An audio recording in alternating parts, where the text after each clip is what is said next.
Hello and welcome to the SNDJ Wedding Reception Planning Podcast. This is episode number 2. I'm Stacey, Noles, Entertainment Director and Mobile DJ at SNDJ Entertainment in Pensacola, Florida.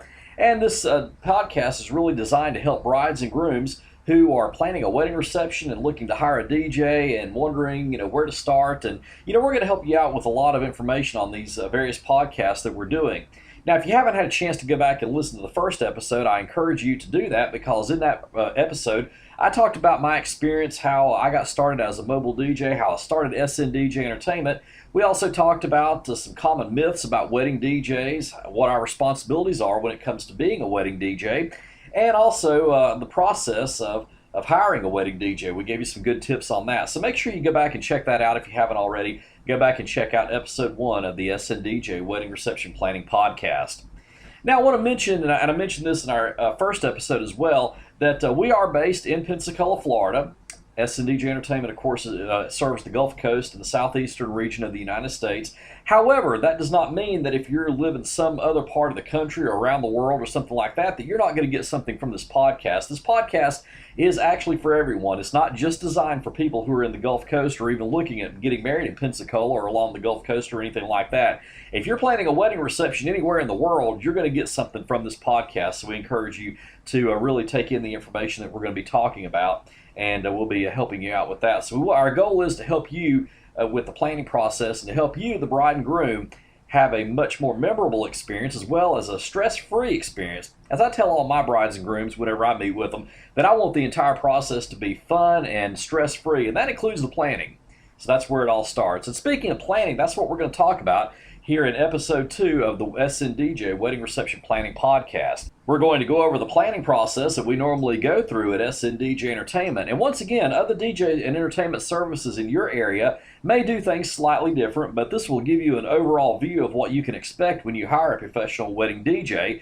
And as we discussed in our first episode, we talked about visiting a DJ's website, what to look for, and that you should contact them and schedule a consultation. We highly recommend that, whether it's an in-person consultation or even a virtual or video consultation if you'd like to do that. But when we schedule a consultation with a bride and groom, we usually meet at Starbucks or another coffee shop close to them.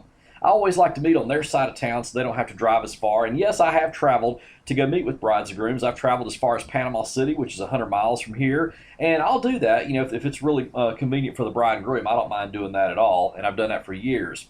And if it's a virtual consultation, we usually schedule a Zoom meeting to go over everything. Either way, a consultation, that's usually the first step. And let me first tell you what we don't do when we meet with a bride and groom. The consultation is not a high-profile sales pitch session where we try to get our brides and grooms to book the most expensive package we have. In fact, we don't even start out talking about the packages we offer. I want to get to know the bride and groom first. And so we find out some details and then recommend a wedding package based on what's best for them. So we usually spend some time talking about those things first. When we start out, the first thing I usually do is I ask the bride and groom how they met, how he proposed, and I love to hear these stories. And this gives me a chance to get to know the bride and groom and their backstory. And yes, I've heard some really interesting engagement stories, such as couples getting engaged at Disney World, on the beach, and I even had one couple tell me that he proposed on a hot air balloon. And we spend some time talking about that so I can get a chance to know them a little bit. And they can also get to know me a little bit as well. We will then talk about what they envision for their wedding day. And a lot of times I have brides and grooms who actually have no idea what they want. And that's okay. I have others who know exactly what they want, and then everything in between. So we spend some time talking about what they envision. We then go over a sample wedding reception outline. Now that's a sample sequence of events that probably 95% of our brides like because it flows nicely from one event to the other. And basically, we talk about their reception events such as the wedding party introductions, spotlight dances, cake cutting, bouquet throw, garter toss, and other events. I pretty much walk them through in detail a typical wedding reception. I also stress to them the outline is merely a suggestion. We can always add things in, take things out, and change the order based on what the bride and groom wish to do. We want to customize their reception for them, and no two wedding receptions are ever exactly the same. Their reception will not be like the one their friend had. It won't be a typical cookie cutter reception that everybody follows or anything like that. We're going to customize it to fit their needs and what they want to do. And like I said, a lot of times brides and grooms don't know what they want in the very beginning, and that's okay. We're going to help them plan everything out as we go along. A lot of times we will have brides and grooms who want to either change things around, add things in, or omit certain things. Example, I had a bride one time tell me that when her parents got married 30 years ago, or however long it was, they never had a first dance because they got married at the courthouse. Well, she asked me if we could do a surprise first dance for her parents, so we did. After the bride and groom had their first dance, I got on the microphone and I called the bride's parents out and told them this was their first dance after however many years they had been married. It was a very emotional and powerful moment, and the bride's mom was wiping tears off her eyes as she danced with her husband, and it was a very sweet and emotional moment for everyone who was there, and I'm sure everybody who was there will never forget that. I've also had brides tell me that they don't have a lot of single friends, and they would prefer if we just maybe omit the bouquet or garter toss, and we've done that before. Then I've had brides and grooms who tell me they want to do something special for the introductions. One time I hosted a wedding reception at the Pensacola Naval Air Station's Officers Club, and they have a big ballroom with a stage. Well, I was set up on the stage, and when the bride and groom did their grand entrance, they wanted me to play Kickstart My Heart by Motley Crue, start up a fog machine with lights, and they wanted to come out like rock stars. It was a pretty interesting moment. It worked out really well for them, and they even asked me before we did that if that was something that was common, and my reply was, well, it's not something that I normally do all the time, but if it fits your personality and it's something you feel your guests will remember, then by all means, let's do it. And we did, and it was a very memorable moment. And that was a really fun time for them as well. And that was another memorable moment. So when we go through the outline, I do have brides and grooms that will ask about adding in ideas because they start to envision their reception, and that is great. That's what we want to see. We want to customize the reception to fit their needs. And again, they may not know all this stuff at the very beginning in the consultation, and that's okay. We just go over the sample sequence of events, and then later on we will customize it the way that they want it. But it does start them thinking about what they want to do for their reception. After we go over the outline, then we discuss our wedding packages. As of 2022, we have 4 wedding packages at SNDJ Entertainment. By now, the couple has already received a wedding packet, so they've had a chance to see details of our packages, but we do go over them and discuss which package we feel would be best for them, and that's what we want to do. As I said before, I don't try to get my potential clients to book the most expensive package if that's not the best option for them. Example, let's say I have a bride and groom who are planning a wedding reception and it's going to be in the afternoon, say between the hours of 1 p.m. and 6 p.m., and let's say it's in June, and the venue has many windows that lets the sunlight in. Well, the sun's going to be coming in for most of their receptions, so for them I would not recommend a package with decorative uplighting or the custom monogram because the lights wouldn't show up well and you probably would not be able to see the monogram. It doesn't even get dark until 8 p.m. here in Florida during the month of June, so that would not really be a package that I would recommend for them if it's going to be daylight the entire time the reception was going on. However, let's say they're having their reception at the same venue, but it's in the fall, like say maybe November. It's now from 6 p.m. to midnight. Then I would recommend them getting a package with decorative uplighting and the monogram because it would be dark and it would show up very nicely. That is, of course, if they wanted the uplighting and the monogram. There have also been times when I've taught brides into downgrading their package they were interested in because, well, I didn't feel like it was really the best option for them. An example of that is one time I did a wedding where the bride and groom wanted the uplighting and monogram, but their wedding was going to be in the late afternoon, early evening in the summer. And I believe it was supposed to start around 4 and end at 8 o'clock. Well, it would just be getting dark by the end of their reception, so I advised them it would probably be best if they just chose a package that did not include the uplighting and monogram because it would only show up for a few minutes. Well, the bride and groom agreed, and they thanked me for actually being honest with them and recommending that instead of letting them book that package with the uplighting and the monogram, which would have been more expensive. And of course, if I had let them book that package, that would have meant more money for me, but it would not have been the best option for the bride and groom. And as I've said before, I want to make sure that I do what's best for our bride and groom, what's best for their reception. So we talk about the packages, and then we go over the options. Ultimately, it's their decision on what they want to do. We then talk about the contract, and I give them a copy of the contract. At this point, I tell them they can feel free to take the contract with them, read it over, think about everything we talked about, then get back with me in a few days. Sometimes I have brides and grooms who are excited and ready to read the contract, then book, sign the contract, and then pay their retainer fee right there. Other times I've had brides and grooms that want to take a couple of days to take the contract with them, look it over. Either way is fine with me. Again, I want them to do what they feel comfortable, so we make it easy for them. That's what it's all about. Like I said, we want to make the entire process stress-free. But now once they decide that they want to book, whether it's on the spot or if they book a few days later, they'll return the signed contract along with their retainer fee. Now, their retainer fee is 1/3 of their total balance, and the rest of the balance will be due 1 week before their wedding. And like I said, some other wedding professionals or maybe some DJs in your area might say that they want 50% down or something like that, and then they may require you to pay the final balance 30 days in advance. But that's just what we do at SNDJ Entertainment. We require 1/3 up front when they sign the contract, and then the rest of the balance would be due no later than 1 week before their wedding.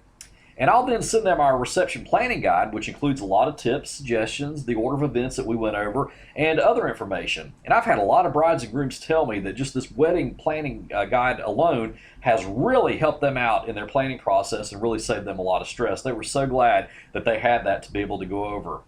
And we will also then send them the wedding reception information form, which can be filled out online. And that's the form that we will use to put their organized planner together. We also have another form for the ceremony if we are providing services for their ceremony, where they can list their ceremony music and everything they'd like for that.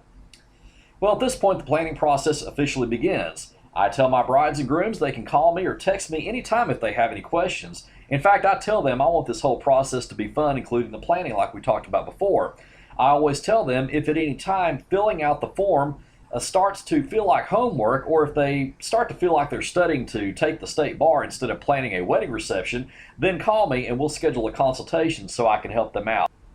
So now we fast forward about a month to 2 weeks before their wedding day. It's time for the bride and groom to return their completed forms. Sometimes we meet for them to give them to me, other times they will just email them to me. Whatever works out best for them is fine with me. Once I get the completed forms, then I go to work on typing everything up on an organized planner with sequence of events based on what the bride and groom indicated on the forms and what we talked about during our consultations. Once I have completed the planner, I then send it to the bride and groom for them to look over. I want them to look it over and make sure everything is how they want it. Usually they will either let me know of any changes that they would like to make, or they'll either give me their final approval that everything is how they like it. But once I get their final approval, I then send their planner out to their other vendors, such as their photographer, caterers, and anyone else that they would like for me to send it to. They will usually get a copy of it so that they know what we're going to do and the order. So in other words, all the vendors get the exact same planner that I get, so they know exactly what I'm looking at as well, so we're all on the same page. Well, in the weeks and days leading up to the wedding, I will also be making sure that I have all the music they requested on the forms. I have 3 computers, so I make sure that the music is on all 3 computers. Okay, I only need 1 computer, 2 at the most, but I'm one who likes to make sure that I am overly prepared. I've always noticed that in anything is that you really can't be overly prepared when it comes to something like this, especially a once-in-a-lifetime event such as a wedding. I have a main computer, a backup computer, and a computer I use for ceremonies only, and it can also be used as a backup if one of the other 2 computers goes out. I go over the planner several times in the days leading to the wedding and double check and triple check everything to make sure I have all the music. Okay, now fast forward to wedding day. It's the big day, it's here. On the morning of the wedding, which is usually on a Saturday, I'm usually up early that morning. I fix some coffee and then I go into my office where I once again check to make sure all the music the bride and groom want is in all 3 computers. I will have already loaded the DJ equipment in my van by this point, so I get a shower and then get ready to leave. Usually on my way to the wedding venue, I'll stop through a drive-thru and maybe get some lunch to eat on the way.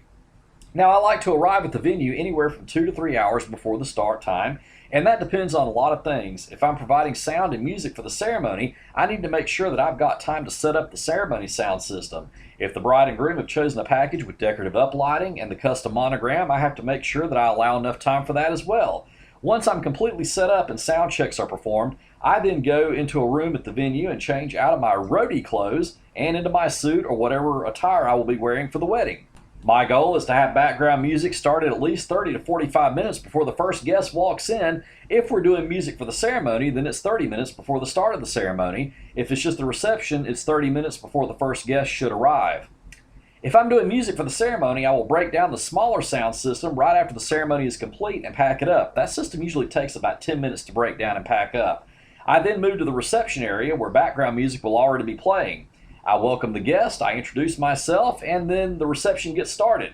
Now during the reception, I will serve as the reception entertainment director by making sure everything flows and everything runs smoothly. For example, when the bride, groom, and the wedding party have finished their photos, I will meet with them personally and privately. I'll make sure that they're lined up for the wedding party introductions and give them instructions on what to do once they are announced. Throughout the reception, we will follow the order on the planner that I put together with the bride and groom. And before I announce any major event, I will personally check with the bride and groom and their other vendors to make sure that they are ready. As we talked about in our last podcast, my number one rule is I don't announce any major events until I have personally verified that the bride, groom, and the other vendors are ready. And once we get all the formalities completed, then we move on into the open dancing. And this is the point where guests can come and make requests. I will also play the songs the bride and groom indicated they wanted played on the information form, as well as take requests from their guests for the remainder of the evening. Now, at this point, once the reception ends a few hours later and we do the bride and groom send-off, I usually go and change out of my suit or whatever attire I'm wearing for the wedding and change back into my roadie clothes. I then break everything down, starting with the lights. For me personally, I've noticed that I really don't like to break down in complete silence, so I'll leave the music playing at a reduced level while the wait staff or the bride and groom's friends and family or whoever's cleaning up, can enjoy some music while we're cleaning up. And yes, I have had wait staff members request songs during this time, and well, I don't mind playing their requests while we're breaking down, while I've still got the music playing. And once I get the lights broken down, then I power down the sound system, break it down, pack it up, load it out, and go home. And the whole process usually takes anywhere between an hour to 90 minutes to break down and load out.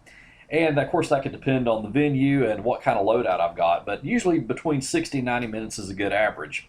Now, the next morning, I'm usually in my office working and editing and putting together their wedding video gig log that I recorded at the wedding the night before.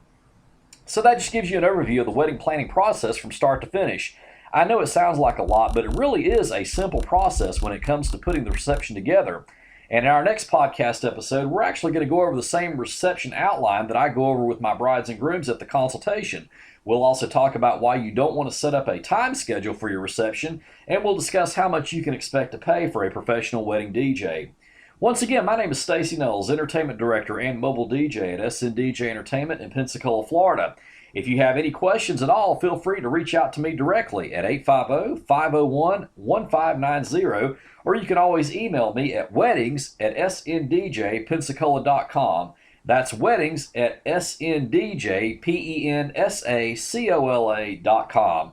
And if you'd like to see some wedding videos, be sure to visit our YouTube channel. You can just go to YouTube and do a search for Stacey Noles DJ. My name is spelled STACEYNOLES DJ, and you'll see my channel. Thank you once again for listening, and we'll see you next time on the SNDJ Wedding Reception Podcast.